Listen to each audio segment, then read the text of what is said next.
In 1989, F.W. de Klerk took office after the long-serving Botha had a stroke.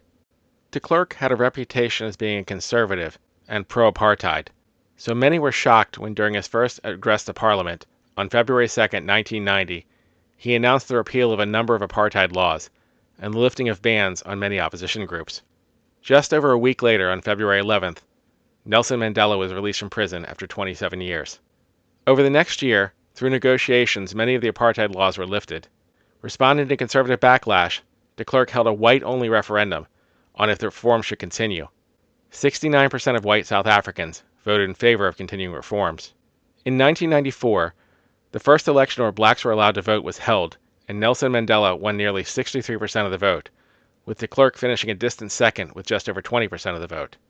In 1996, a Truth and Reconciliation Committee was formed, authorized by Mandela and chaired by Bishop Desmond Tutu.